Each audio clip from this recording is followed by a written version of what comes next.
السلام علیکم ورحمۃ اللہ وبرکاتہ، نحمدہ ونصلی علی رسولہ الکریم، اما بعد فاعوذ باللہ من الشیطان الرجیم، بسم اللہ الرحمن الرحیم، رب اشرح لی صدری ویسر لی امری۔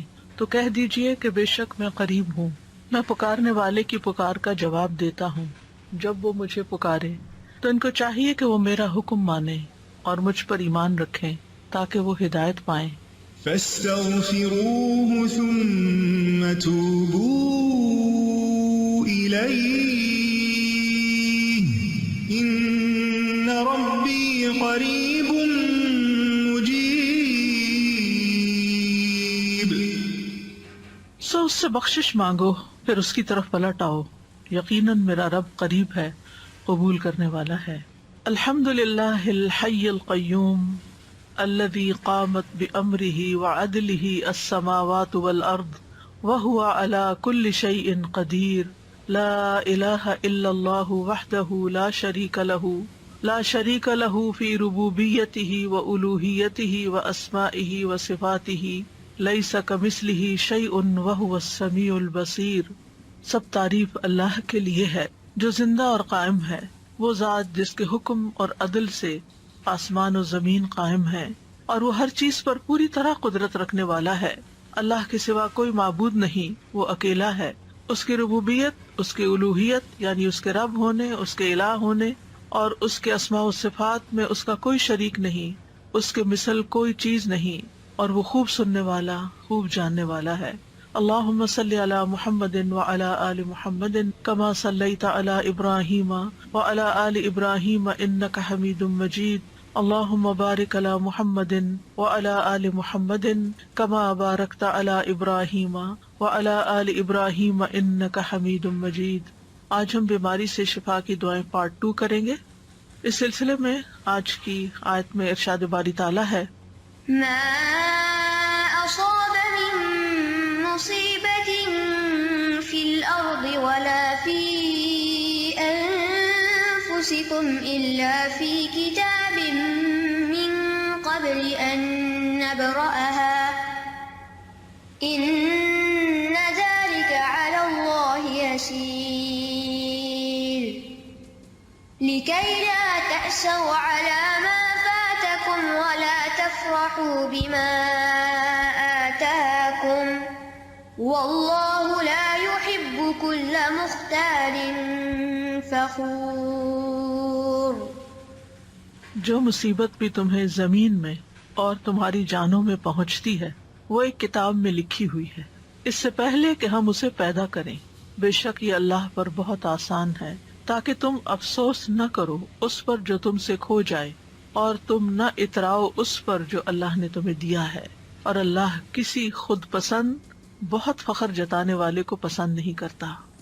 اس آیت میں اللہ سبحانہ تعالیٰ اپنی قدرت کی خبر دے رہا ہے کہ جس طرح اس نے اپنی مخلوقات کی پیدائش سے پہلے ہی اپنی مخلوق کی تقدیر مقرر کی تھی، وہ پہلے سے ہی جانتا ہے کہ اس دنیا میں کیا ہونے والا ہے، زمین پر یا انسانوں پر کیا مصیبت آنے والی ہے۔ ہم نہیں جانتے لیکن وہ جانتا ہے، یہ اس کے علم میں ہے، اور اس کا یہ علم لوح محفوظ میں لکھا ہوا بھی ہے، یعنی صرف اللہ تعالیٰ کے پاس ہی وہ علم نہیں بلکہ پوری طرح ریکارڈڈ ہے۔ یہ کام اللہ تعالیٰ پر بہت آسان ہے کہ وہ یہ جان لے کہ جو وہ پیدا کرنے جا رہا ہے وہ کس کس طرح فنکشن کرے گا، کیا کام کرے گا، کس وقت، کس پر، کون سی چیز آئے گی، اور پھر یہ کہ کیا کیفیات ہوں گی، کیسے حالات ہوں گے، کیسے تبدیلیاں ہوں گی۔ یہ سب کچھ لکھنا اللہ تعالیٰ کے لیے بہت آسان ہے۔ اس سے ہم اندازہ لگا سکتے ہیں کہ ہم مخلوق میں اور اللہ رب العزت میں کیا فرق ہے، یعنی اللہ سبحانہ تعالیٰ کی قدرت اور طاقت کتنی زیادہ ہے کہ ہر چھوٹی سے چھوٹی چیز، ایک ذرے سے ذرے کے بارے میں علم، اور آسمانوں اور پہاڑوں اور ان تمام چیزوں کے بارے میں علم اللہ تعالیٰ کے پاس ہے اور لکھا ہوا بھی موجود ہے۔ یہ سب کچھ اس لیے بتایا جا رہا ہے، یعنی یہ تو ایک حقیقت ہے، ایک ریالٹی ہے، کیونکہ اللہ تعالیٰ نے خود بیان کر دی۔ یہ ہمیں کیوں بتایا جا رہا ہے؟ تاکہ ہم دنیا میں کسی بھی چیز کے کھو جانے پر غم نہ کریں، چاہے وہ ہماری صحت ہو یا کوئی کسی کی جان ہو یا کوئی مال ہو یا کوئی فصلیں ہوں یا انسان کی آمدنی کا کوئی ذریعہ ہو۔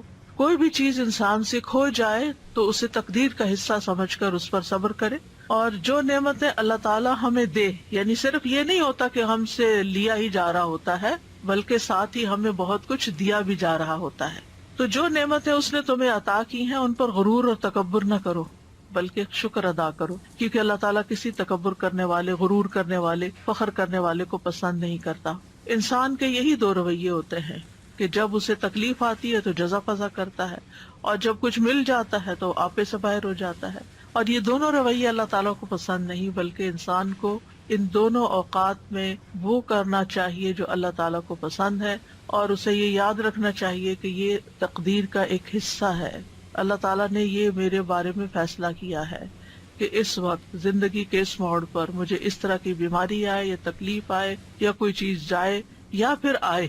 عموماً یہ ہوتا ہے کہ ہم تکلیفوں کو زیادہ یاد رکھتے ہیں، ان کا تذکرہ زیادہ کرتے ہیں، لیکن جو نعمتیں ہمیں ملی ہیں ان کو ہم یاد بھی نہیں کرتے، گنتے بھی نہیں، ان پہ شکر بھی کم ادا کرتے، ان کا ذکر بھی نہیں کرتے. یعنی عام طور پر ہماری جو گفتگو، انٹریکشن، کنورسیشن، میسج ایکسچینجنگ جو ہوتی ہے وہ تکلیفوں پر مبنی، مسائل پر مبنی، پریشانیوں پر مبنی ہوتی ہے. اس میں عام طور پر ان چیزوں کا زیادہ ذکر ہوتا ہے. لیکن زندگی میں ہم نے کیا اچیومنٹس کی، ہمیں اللہ تعالیٰ نے کن کن نعمتوں سے نوازا، کیا کیا ہم پر رحمتیں ہوئی، کیسے کیسے ہمیں مواقع ملے، کیسی کیسی نعمتوں میں اس نے رکھا ہوا ہے، اس کا تذکرہ یا تو ہوتا نہیں، یا پھر ہوتا ہے تو فخر اور غرور کے انداز میں ہوتا ہے، اپنا کارنامہ بتایا جاتا ہے، اور یا پھر اس کے ذریعے دوسروں پر برتری جتائی جاتی ہے، جبکہ شکر ادا کم ہی کیا جاتا ہے. تو اللہ تعالیٰ فرما رہے ہیں ما اصاب من مصیبت فی الارض، نہیں پہنچتی کوئی بھی مصیبت جو زمین کو پہنچتی. زمین پر کون کون سی مصیبتیں آتی ہیں؟ جیسے بارشوں کا نہ ہونا اور اس کی وجہ سے قحط سالی، زمین کا بالکل سوکھ جانا، یا پھر زلزلوں کا آنا، یا پھر خسف ہو جانا، یا پانی کا زمین میں اتر جانا، یا پھر سیلاب اور طوفانوں کا آنا، وباؤں کا آنا جیسے کووڈ وغیرہ جس سے انسان متاثر ہوتا ہے، یا زمین پر لڑائیاں اور جھگڑے اور فساد اور جنگیں جیسے یوکرین میں آج کل ہو رہی ہے، یا اور جگہوں پر فتنے فساد پھیلے ہوئے ہیں. تو یہ سب کچھ اللہ تعالیٰ کے علم ازلی میں تھا، یعنی شروع سے ہی اللہ تعالیٰ کو پتا تھا کہ میں اس زمین پر انسان کو پیدا کروں گا اور ان کی مختلف چیزوں سے آزمائش کروں گا، اور یہ چیزیں زمین پر ہوں گی. یہ اللہ تعالیٰ کا علم سابق ہے. یعنی الا فی کتاب من قبل ان نبرأها ولا فی انفسکم، اور نہ تمہارے نفسوں میں کوئی تکلیف آتی ہے، یعنی انسان کی جان پر. تو صحت کے سلسلے میں یہ آیت میں نے اس لیے اختیار کی ہے کہ ہم یہ جانیں کہ ہم جو بیمار ہوتے ہیں، ہمیں کسی قسم کی جو تکلیف آتی ہے، جو ہم پر کوئی مصیبت آتی ہے نفس پر، یعنی چاہے وہ نفسیاتی تکلیف ہو، جو روحانی ہو، کوئی جسمانی ہو، ذہنی ہو، کسی بھی قسم کی کوئی کرب اور بے چینی اور انگزائٹی اور ڈپریشن اور کوئی بھی چیز جو انسان کے اوپر وارد ہوتا ہے، یا کسی چیز کے کھو جانے سے انسان کو جو تکلیف اور پریشانی آتی ہے، یا اپنے کسی پیارے کے اوپر جو دکھ تکلیف آتا ہے اس کی وجہ سے جو تکلیف لاحق ہوتی ہے، یا پھر یہ کہ انسان کہیں سے گر جاتا ہے، یا کوئی چوٹ لگ جاتی ہے، یا پھسل جاتا ہے، یا کسی وبا کا شکار ہو جاتا ہے، یا انسان کے جسم میں کسی قسم کا کوئی اضطراب، حتیٰ کہ کوئی خارش ہوتی ہے، یا پھر کسی طرح کی کوئی چبھن سی ہو جاتی ہے، یا کوئی پین شروع ہو جاتی ہے، کوئی بھی چیز جو ہمارے جسم میں ہوتی ہے یہ اللہ کے علم میں ہوتی ہے اور اللہ کے اذن سے ہوتی ہے. اور اللہ تعالیٰ کی کتاب میں یہ بھی لکھا ہوا ہے کہ کس انسان کو کس وقت کیا لاحق ہوگا، اور پھر اللہ تعالیٰ کو یہ بھی پتا ہے کہ وہ اس وقت کس طرح ریئیکٹ کرے گا، اور یہ جو ریئیکشن ہو جاتا ہے پھر یہ ہمارے اعمال نامے میں لکھ لیا جاتا ہے، اور پھر اس کے مطابق ہمیں جو بھی بدلہ ہوگا وہ دیا جائے گا. اور یہ سب کچھ کیوں ہوتا ہے؟ آزمائش کے لیے، امتحان کے لیے کہ انسان کرتا کیا ہے. یعنی اگر آپ کسی بھی چیز کو آبزرو کریں، بعض اوقات ہوتا ہے نا کہ کسی پیٹ کو آپ دیکھتے ہیں یا کوئی کیڑا مکوڑا دیکھتے ہیں تو آپ آبزرویشن شروع کر دیتے ہیں کہ اچھا میں اس کی طرف یہ چیز پھینکتی ہوں یا میں اس کو چھیڑتی ہوں تو یہ کرتا کیا ہے. تو پھر آپ کہتے ہیں یہ ادھر جائے گا، یہ یوں کرے گا، یوں کرے گا. تو آپ اس کو دیکھ دیکھ کے ایک طرح سے بعض اوقات انجوائے کر رہے ہوتے ہیں. تو ہم سب اسی طرح کیڑے مکوڑوں کی طرح زمین پر جو بھی اچھے برے ایکشن کر رہے ہیں نا وہ اللہ سبحانہ تعالیٰ کی نظر میں ہے. کسی ہمارے ایکشن پہ اللہ تعالیٰ خوش ہوتے ہیں اور کسی ہمارے ایکشن پہ اللہ تعالیٰ ناراض ہوتے ہیں، لیکن بہرحال وہ سب کچھ اس کے علم میں کچھ بھی چھپا ہوا نہیں. اور پھر اللہ تعالیٰ نے ہمارے اوپر فرشتے بھی مقرر کر رکھے ہیں، ان کل نفس لما علیہا حافظ، کوئی جان ایسی نہیں جس پر ایک نگران نہیں کھڑا. وہ دیکھ رہا ہے کہ یہ کرتا کیا ہے انسان، اور پھر کرامن کاتبین لکھے چلے جا رہے ہیں اچھا برا جو بھی ہم کرتے ہیں. تو یہاں پر فرمایا الا فی کتاب من قبل ان نبرأها، وہ ایک کتاب میں لکھا ہوا ہے اس سے پہلے کہ ہم اس کو پیدا کریں. ہاں کا مطلب مصیبت ہے، یعنی نبرأها اس تکلیف کو پیدا کریں. اور ایک قول یہ ہے کہ یہ زمین کی طرف جا رہی ہے بات، یا نفس کی طرف، کہ زمین کو پیدا کرنے سے پہلے یا اس انسانی جان کو پیدا کرنے سے پہلے. یعنی قرآن مجید کی یہ بلاغت ہے اور ایک خوبصورتی ہے کہ اس کے اندر اتنی وسعت آ جاتی ہے. ایک ہی ضمیر ہے اور اس میں انسان کی سوچ کی جہت کھلتی ہے کہ ہا کی ضمیر نفس کی طرف لوٹ رہی ہے، ہا کی ضمیر ارض، یہ سب مؤنث ہے، اور ہا کی ضمیر مصیبت کی طرف جا رہی ہے. یعنی اس سے پہلے کہ مصیبت آئے، اس سے پہلے کہ زمین پیدا ہو، اس سے پہلے کہ انسان پیدا ہو، یہ سب کچھ لکھا ہوا ہے. یعنی خیر و شر سب کچھ لوح محفوظ میں محفوظ ہے. اور یہ تقدیر جو ہے یہ اللہ کا ازلی علم ہے، اور اللہ تعالیٰ نے ہر چیز کا علم کے اعتبار سے احاطہ کر رکھا ہے. کوئی چیز بھی اللہ کے علم سے باہر نہیں. وَأَنَّ اللَّهَ قَدْ أَحَاطَ بِكُلِّ شَيْءٍ عِلْمًا. اب آپ جب بیمار ہوتے ہیں، پریشان ہوتے ہیں، تو آپ اللہ تعالیٰ سے اپنی حالت کا واسطہ دے کے بھی دعا کر سکتے ہیں. یا اللہ تجھے تو پہلے سے ہی پتا ہے کہ میرے اوپر کیا آنا ہے، اور تجھے تو پہلے سے ہی پتا ہے کہ میں کتنی کمزور ہوں، اور تو میرے حال کو جانتا ہے، اور تو میری تکلیف کو جانتا ہے، تو مجھ پہ رحم فرما. یعنی اللہ تعالیٰ سے انسان اس طریقے سے بھی دعا کر سکتا ہے، یعنی اللہ تعالیٰ کی صفت علم کا واسطہ دے کر، کیونکہ قرآن مجید میں آتا ہے وَلِلَّهِ الْأَسْمَاءُ الْحُسْنَىٰ فَادْعُوهُ بِهَا. تو ہمیں اللہ تعالیٰ کی اسماء و صفات کا واسطہ اور وسیلہ دے کر بھی اللہ تعالیٰ سے دعا کرنی چاہیے. جیسے انی مسنی الضر وانت ارحم الراحمین. بس اللہ تعالیٰ کی رحمت کی بات کر دی، اللہ تعالیٰ کی اس صفت کی بات کر دی کہ آپ تو بہت زیادہ رحم فرمانے والے ہیں. یعنی مطلب کیا ہے، اگر کسی کو کہا جائے آپ تو بہت سخی ہیں، تو اس کا کیا مطلب ہے کہنے کا؟ یہ تعریف کوئی کیوں کر رہا ہے کسی کی؟ تاکہ وہ اپنی سخاوت کا اظہار کرے. تو اسی طرح اللہ تعالیٰ کی صفت رحمت کا جب ذکر کرتے ہیں تو اس کا مطلب یہ ہے کہ آپ تو اس کے مالک ہیں اور آپ کر سکتے ہیں. تو یہ چیز اگر انسان اللہ تعالیٰ کے بارے میں سوچے کہ ہر چیز کو جانتا ہے، ہر چیز کو، وَأَنْتَ عَلَّامُ الْغُیُوبِ، میں نہیں جانتا تو جانتا ہے، اور تو علام الغیوب ہے. قیامت تک جو کچھ ہونے والا ہے، جب سے پیدا ہوا جب تک ختم ہوگا، سب کچھ اس کے علم ہے. وَكُلَّ شَيْءٍ أَحْصَيْنَاهُ فِي إِمَامٍ مُبِينٍ، ایک واضح کتاب میں، ایک کھلے رجسٹر میں ریکارڈ رکھا ہوا ہے. اور حدیث سے پتہ چلتا ہے کہ آسمان و زمین کی تخلیق سے 50,000 سال پہلے مخلوقات کی تقدیر لکھی گئی. اب آپ سوچئے، جب آپ تقدیر پر ایمان لاتے ہیں، اور تقدیر پر ایمان لانا ضروری ہے، نبی صلی اللہ علیہ وسلم نے فرمایا ہر چیز کی ایک حقیقت ہوتی ہے، اور کوئی شخص اس وقت تک ایمان کی حقیقت کو نہیں پہنچ سکتا جب تک اسے یقین نہ ہو جائے کہ اسے جو چیز پہنچی ہے وہ اس سے خطا نہیں ہو سکتی تھی، اور جو چیز خطا ہو گئی ہے اس سے وہ اسے پہنچ نہیں سکتی تھی. اب یہ جو ہمارا ایمان ہے، اس کی بنا پر اگر آپ کو کوئی تکلیف آ جاتی ہے، کوئی بیماری آ جاتی ہے، کوئی چیز چھو جاتی ہے، لگ جاتی، ٹکرا جاتی، کچھ ہو جاتا ہے، تو بجائے غصے میں آنے کے، فرسٹریشن کا شکار ہونے کے، آپ کے چہرے پہ اسمائل بھی آ سکتی.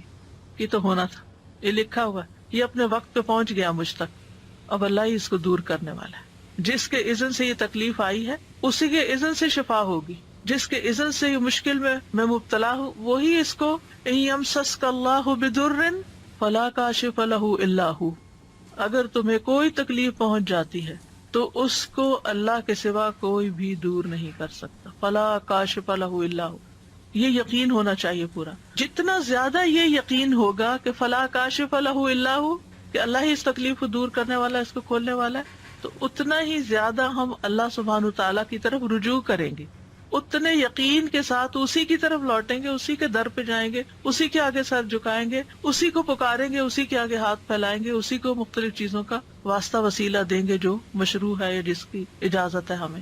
تو اس طرح اللہ تعالیٰ سے تعلق اور زیادہ مضبوط ہو جائے گا. پھر فرمائے ان ذالک علی اللہ یسیر. ہمیں لگتا ہے کتنا مشکل کام ہوگا، یہ کتنا بڑا کام ہے یہ سب کچھ، لیکن اللہ تعالیٰ فرماتے ہیں اس کے لیے تو یہ کچھ بھی مشکل نہیں. سبحان اللہ، یعنی اس کی قدرت اس سے بھی کہیں زیادہ ہے کہ وہ ان سب چیزوں کا علم رکھے. اور ہمیں کیوں بتایا جا رہا ہے؟ لِكَيْ لَا تَأْسَوْا عَلَىٰ مَا فَاتَكُمْ، تاکہ تم کھو جانے والی چیز پہ افسوس نہ کرتے رہو، تم سے غم دور کرنے کے لیے. اور یہ ایک حقیقت ہے کہ اگر انسان تقدیر کے معاملے کو اور اس بات کو سمجھ جائے کہ یہ کسی وجہ سے آئی ہے تکلیف مجھ پر. اللہ تعالیٰ یا تو مجھے ریسٹ کروانا چاہتا ہے یا مجھے کچھ سکھانا چاہتا ہے, یا کوئی بھی ایسی وجہ ہو سکتی ہے کہ جو مجھے علم نہیں, کیونکہ اس کا کوئی بھی فیصلہ حکمت سے خالی نہیں, یہ بھی ساتھ ہی یاد رکھنا چاہیے. یعنی ایسا نہیں کہ وہ اندھا دھند بس کسی کو سزا دے رہا ہے اور کسی کو کچھ جزا دے رہا ہے اور کسی کو فائدہ اور کسی کو نقصان. ایسا نہیں ہے. ہر تکلیف کے پیچھے ایک حکمت, کوئی وجہ ہے. اس نے آپ کو کوئی اسپیشل چائلڈ دیا ہے, کوئی حکمت ہے اس کے پیچھے, کوئی وجہ ہے کہ اس نے آپ کو اس کام کے لیے چنا ہے. اسی طرح اگر کوئی اولاد کی طرف سے یا والدین کی طرف سے کسی پیارے کی طرف سے کوئی تکلیف پہنچتی ہے تو اس میں کوئی حکمت ہے.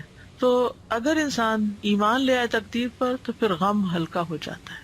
وجہ بتا دی گئی کہ لِكَيْ لَا تَأْسَوْا, تاکہ تم افسوس نہ کرتے رہو, غمگین نہ رہو, عَلَىٰ مَا فَاتَكُمْ, جو تم سے فوت ہو گیا, یعنی جو تم سے چلا گیا. تمہاری صحت چلی گئی, تمہاری جوانی چلی گئی, تمہاری ہمت چلی گئی, تم سے کام کا چانس چلا گیا. اللہ کو یہی منظور, آگے موو فارورڈ, آگے چلو, آگے چلو. جو کھونا تھا ہو گیا, اب اس کے پیچھے جان ہلکان نہ کرو. جو ہونا تھا ہو گیا, اب اپنی زندگی کو آگے لے جاؤ, آگے کی طرف دیکھو, اچھی امید رکھو اور حوصلے میں رہو, کیونکہ یہ تو ہونا ہی تھا. کیونکہ انسان ہمیشہ عافیت میں نہیں رہ سکتا, ہمیشہ خوشحالی میں نہیں رہ سکتا, ہمیشہ رزق کی فراوانی میں نہیں رہ سکتا.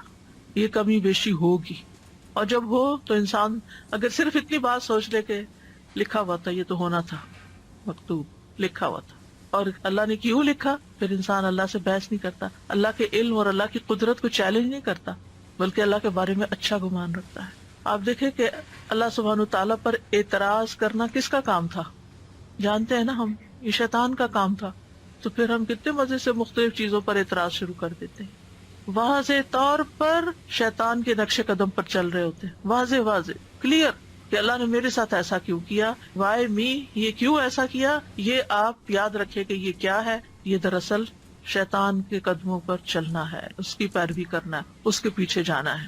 اور پھر دوسرا رویہ جو شیطانی رویہ ہوتا ہے, انا خیر منہ, وہ کیا ہے, تکبر والا. اور یہ تکبر والا رویہ یہ بھی اللہ کو ناپسند. یہ دونوں شیطانی رویے اللہ کو ناپسند ہے. ولا تفرحوا بما آتاکم, اس پہ مت خوش ہو, مت اتراؤ, مت اکڑو جو اللہ نے تمہیں دیا ہے. یعنی اپنی کسی بھی اسکل پر, اپنی کسی ذہانت پر, اپنی کسی قابلیت پر, اپنے کسی کارنامے پر, اپنی کسی کامیابی پر. کیونکہ عام طور پر کیا ہوتا ہے, یعنی ذرا سے دوسروں سے کوئی بہتر کام کر لیتے ہیں تو پھر ہم دوسروں کو حقیر سمجھنا شروع کر دیتے ہیں. میں اس سے بہتر ہوں, مجھے زیادہ اچھا پکانا آتا ہے, مجھے زیادہ اچھا پڑھانا آتا ہے, مجھے زیادہ اچھا فلاں کام آتا ہے. یعنی کوئی بھی جو کام اپنی چاہے قابلیت ہو, یا میرے پاس یہ زیادہ اچھا ہے, میرے بچے زیادہ خوبصورت ہیں, میرے بچے زیادہ پڑھے لکھے ہیں, میرا گھر زیادہ اچھا ہے, میرا یہ. یعنی انسان کو جتنی بھی نعمتیں ملی ہیں پھر انسان ان پر اترائے نہیں, فخر نہیں کرے. اور اترانا کیا ہوتا ہے اور تکبر کیا ہوتا ہے, دوسروں کو حقیر سمجھنا. اپنی خوشی کا اظہار منع نہیں ہے کہ اللہ کا شکر ہے اللہ نے دیا. اگر اللہ نے دیا, اچھا لباس آپ نے پہنا ہے, اچھا گھر بنایا ہے آپ نے, اچھی گاڑی خریدی ہے آپ نے, کوئی حرج نہیں. کل بھی ہم نے حدیث پڑھی تھی کہ ایک نیک انسان کے لیے مال جو ہے وہ نقصان دہ نہیں ہے, کیونکہ وہ ہر چیز پر اللہ کا شکر ادا کرتا رہے گا اور ان نعمتوں میں دوسروں کو شریک کرتا رہے گا, ان نعمتوں کو پا کر خیر اور بھلائی کے کام کرے گا. انسان یاد رکھے کہ اس دنیا میں انسان کو نعمتیں بھی ملیں گی اور تکلیف بھی آئے گی, لیکن ہر حال میں مطلوب اور مقصود کیا ہے کہ انسان اللہ کا بندہ بن کر رہے. اکرمہ ابن عباس سے روایت کرتے ہیں کہ وہ اللہ کے فرمان اسی آیت کے بارے میں کہتے ہیں کہ ہر شخص غمگین ہوتا ہے اور خوش ہوتا ہے, لیکن مومن اپنی مصیبت پر صبر کرتا ہے اور خوشحالی پر شکر کرتا ہے. اس آیت میں ایک بات یاد رکھیں کہ اس کا یہ مطلب نہیں کہ اگر ہر چیز لکھی ہوئی ہے تو انسان کوشش نہ کرے. نہیں, کوشش بھی کرنا اللہ کے اذن سے ہے اور اللہ کا حکم ہے اور ہمیں اس پر ابھارا گیا ہے. وَأَن لَيْسَ لِلْإِنسَانِ إِلَّا مَا سَعَىٰ, کہ تمہیں کوشش کرنا, کیونکہ ہمیں تو نہیں پتا نا آگے کیا لکھا ہوا ہے, ہمیں نہیں پتا. تو ہمیں جو نعمتیں ملی ہیں اور جو وسائل ملے ہیں اور جو جسمانی قوت ملی ہے اس کے ساتھ اس دنیا میں رہتے ہوئے احرص علی ما ینفع, جو چیزیں فائدہ دیتی ہیں ان کی حرص کرے.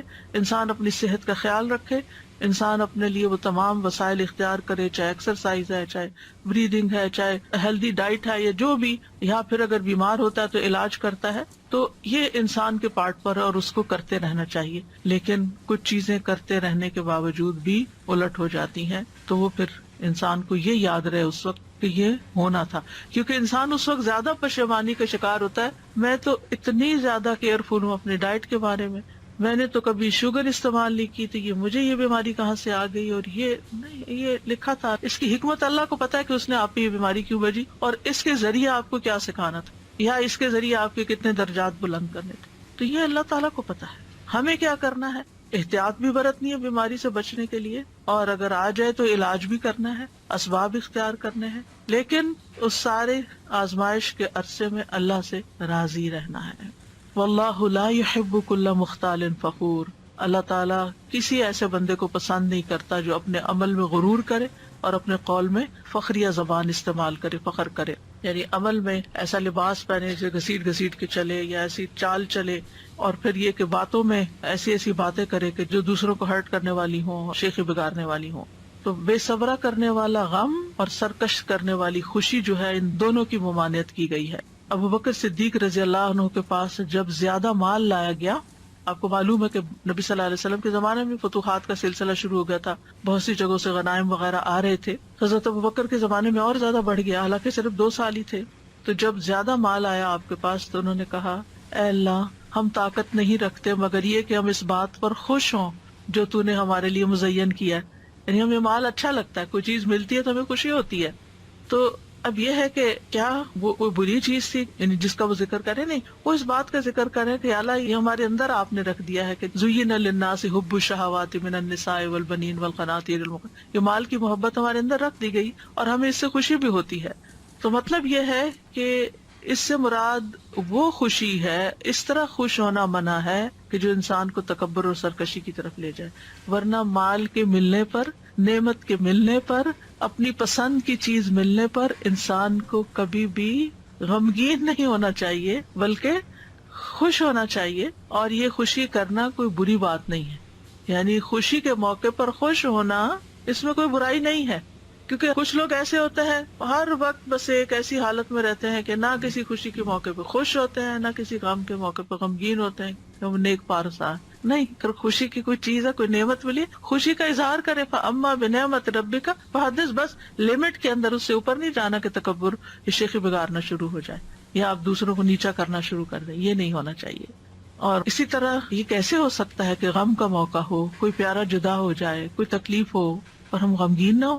یعنی کیا ہم پتھر دل ہیں اور سینے میں دل نہیں ہے، ہم محسوسات اور جذبات سے عاری ہو جائے؟ یہ نہیں کہا گیا. ہم غمگین بھی ہوں، ہمیں اجازت ہے غم کرنے کی، ہم غمگین ہوں، ہمیں اجازت ہے آنسو بہانے کی، لیکن حد سے باہر نہیں نکلنا، منہ سے کچھ نہیں نکالنا، اونچی آواز سے نہیں رونا، کوئی شکوہ شکایت نہیں کرنی اللہ تعالیٰ سے. اسی طرح بیماری ہے، بیماری میں تکلیف ہے، کوئی پین ہے، کوئی ایسی چیز آ گئی ہے کہ جو ڈاکٹرز کہتے ہیں علاج ہی کوئی نہیں ہے، بس اب آگے کی تیاری کرو. تو ایسے میں بھی مایوسی نہیں، غم ہے، مایوس نہیں ہونا. تو آپ دیکھیں کہ اللہ کے انبیاء جو ہیں وہ تکلیف کے موقع پر تکلیف محسوس کرتے ہیں لیکن اللہ ہی کو پکارتے ہیں. حضرت یعقوب علیہ السلام کو آپ دیکھیں کہ کتنے سال ایک تکلیف میں حضرت یوسف علیہ السلام کی جدائی میں مبتلا رہے، لیکن مایوس نہیں ہوئے ایک دن کے لیے بھی. جب بنیامین بھی وہاں رہ گئے تو کیا کہتے ہیں، امید ہے کہ میرا رب سب کو ہی لے آئے گا. سبحان اللہ. ایسے موقع پر سالوں سال گزر گئے یوسف علیہ السلام کو کھوئے ہوئے، اور دوسرا پیارا بیٹا بھی کھو گیا، یعنی چلا گیا ان کے نگاہوں کے سامنے سے، لیکن ایاتینی بہ جمیعا، اللہ سب کو ہی لے آئے گا. یہ اتنی بڑی بات کون کہہ سکتا ہے؟ وہی جس کو اللہ کی ذات پر پورا بھروسہ ہو، وہ صرف حالات کو نہ دیکھ رہا ہو کہ نہیں میرا یہ اندازہ ہے، جو کچھ یہ ہو رہا ہے اس کا نتیجہ تو یہی نکلے گا. کئی لوگ بہت ججمنٹل ہوتے ہیں، چھوٹی چھوٹی باتوں سے کچھ نکال کے نتیجہ جمع تفریق کر کے تو دوسرے کو کوئی بری خبر سنا دیتے ہیں، یا پھر یہ اتنے سال گزر گئے اس چیز کو، اب تو پھر اب سوچنا ہی چھوڑ دو.